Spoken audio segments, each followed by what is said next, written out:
The merger took place, it was really a takeover, in fact. At the end of it, it was, yes. Yes, because... It started off as a merger, but I think a lot of the people who were involved, a lot of shares with different members of the family, and they gradually dwindled.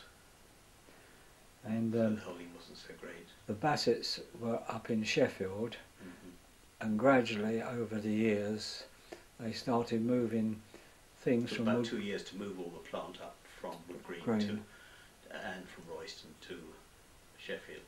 Yeah, and going back to Royston, if you could tell me something about the Royston factory. I can't remember exactly when it started, but the reason for it was that we couldn't get the labour around in the Green area. We were very, very competitive, competitive problems with labour, because standard telephones and other companies of that sort paid very high wages, and we were up against it in that respect. Royston was really a packing station, although they did manufacture a few lines. It was a lorry went there every day with goods and brought back finished goods to Wood Green to be then dispersed around the countryside. This is the Royston factory, which we purchased, and it belonged originally to the Phipps's brewery, probably in the 18th century. We have built onto it since purchasing it, and it became this packing station as well as manufacturing a few of the lines. The person in charge was a relation of mine, John Broadley, and they had about 120 people, I think, working there.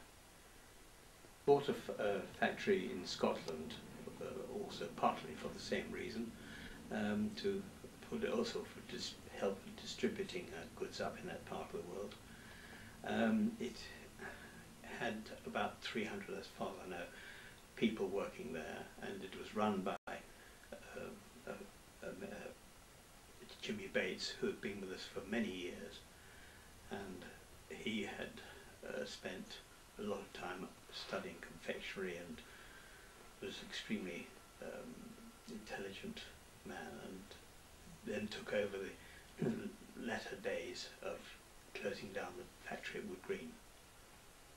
In 1950 I came out of the forces, spent 2 years with a regiment in the north of England, and started with Caxton Chocolate Company, which I spent 2 years, and also doing the sitting guilds examinations.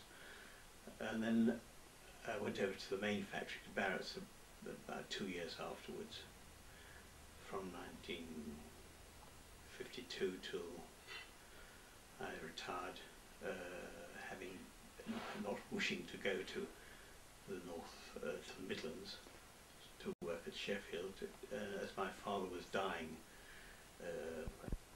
My father, who was in hospital at St Albans, died in 1973 from a stroke.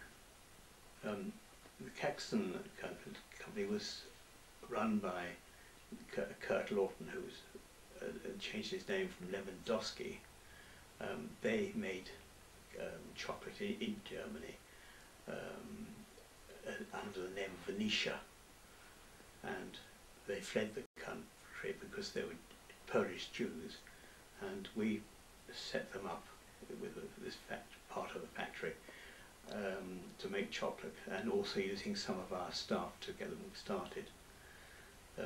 They progressed very rapidly back in with couverture particularly, which the use was covering chocolate for ice cream, biscuits and other chocolate centres, and it was a great success in that respect. They did a lot for Marks and Spencer's. Yeah. The remains of a factory bell.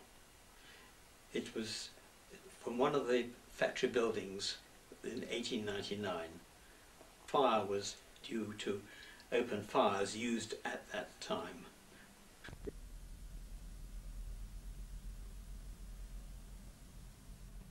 This is Olivia Elton Barratt, John's wife. Verse written for the remains of the old bell, and it's in the frame with the bell. 180 years have passed since by my makers I was cast, and here I am hung up at last, a grim unsightly ruin. I rang for labour day by day, I rang for pleasure and for play, till fire all conquering came my way, to my complete undoing. But now secure from cold and wet, a well-earned rest I hope to get. A rest I've only had as yet but once a week on Sunday. My graceful shape, alas, has gone, as well my once far-reaching tone. The wreck you see, thus left alone, sic transit gloria mundi.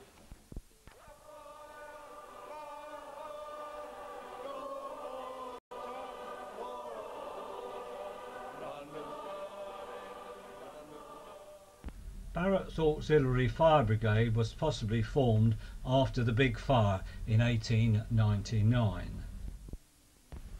John has several souvenirs from the past, like this framed poster of all the heads of the confectionery trade in the UK in 1896. Of the business, George Osborne Barratt, and this is one of his sons, George William. This is the daughter, Elizabeth. This is my grandfather, Sir Albert Barratt, and this is Frank Barratt.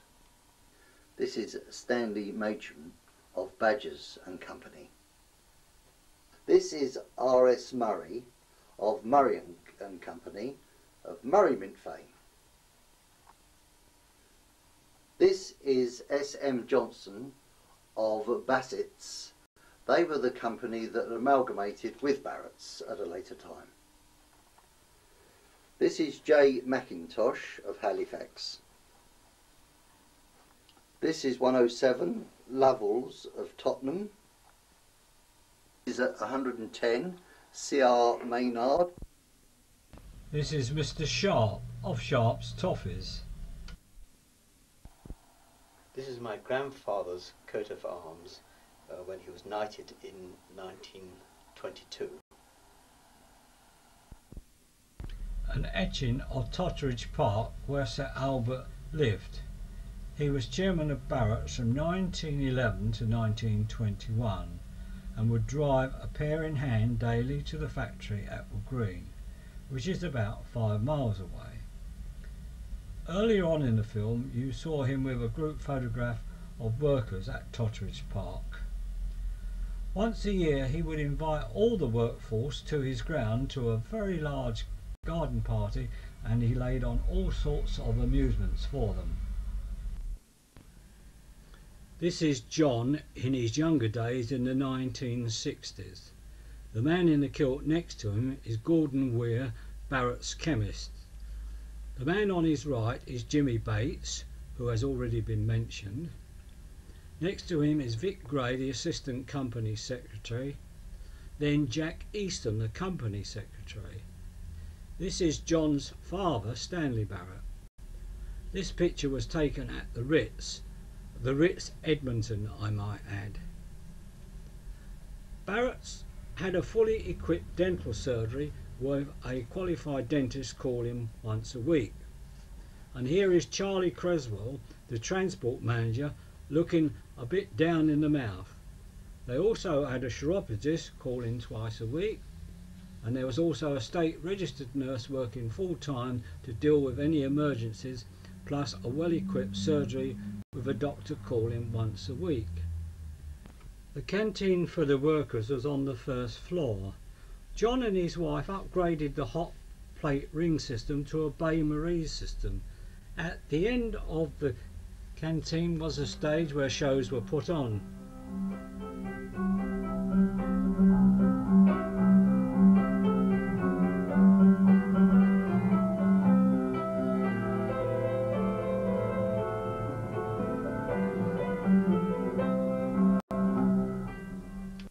Downstairs was the social club and bar.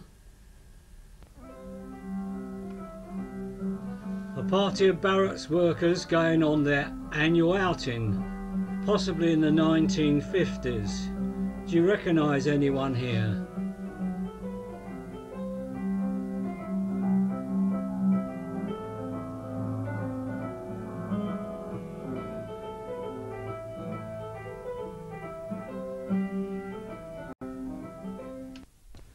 Barratt's had their own football team. The chap in the top row is Roy Price, the warehouse manager, and the fellow below was one of the drivers on the Royston run. This is another manager. This is Trevor Cole, who was later transferred to Sheffield.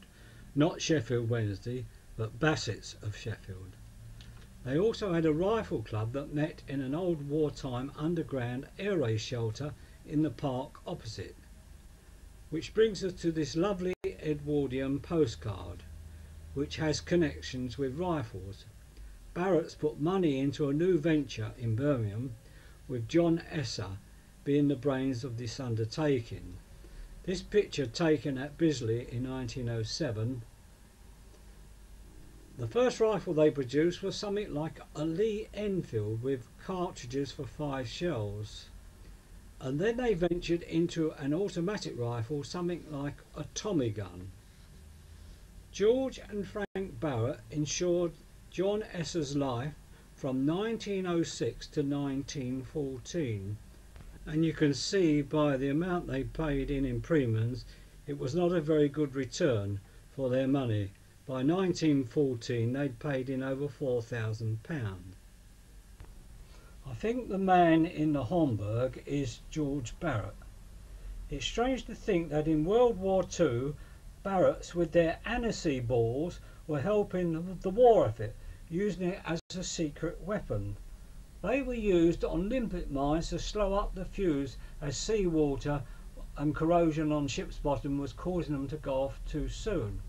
Also in the engineering shop they were producing gun sights for Bofor guns.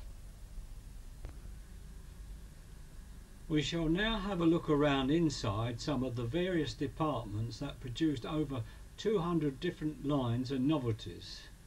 At Christmas time, Barratt's went crackers. Their stockings were full of many types of Barratt sweets, games and novelties.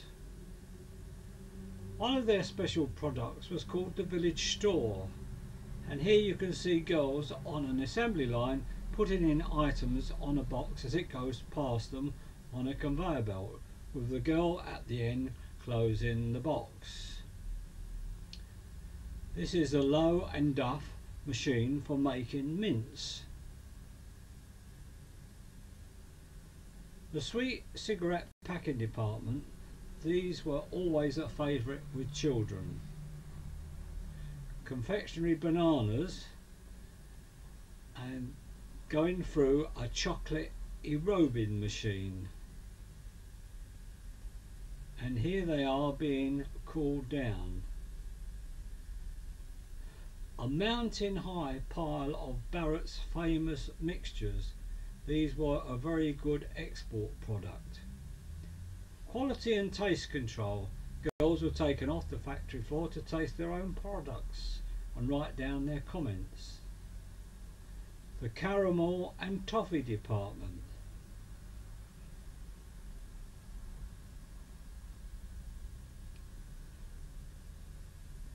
This is Nut Rock. The nougat department. Please note not only the price but the 2 points. Although the war was over, we still had rationing for several years, and these particular bars would use 2 points up off your sweet ration card. Freshly made jelly being poured onto marble slabs to be used for mixtures, animal shapes and other sorts of sweets. Revolving pans used for sugar almonds, aniseed balls, Spanish comfits and snooker balls. The sugar boiling department. Staff on the roof at break time of the old Caxton chocolate building. The buildings at the rear are the old railway sheds. We now jump 50 years to the present day. What was a derelict group of buildings when Barratt's finished in the 70s has now been rejuvenated.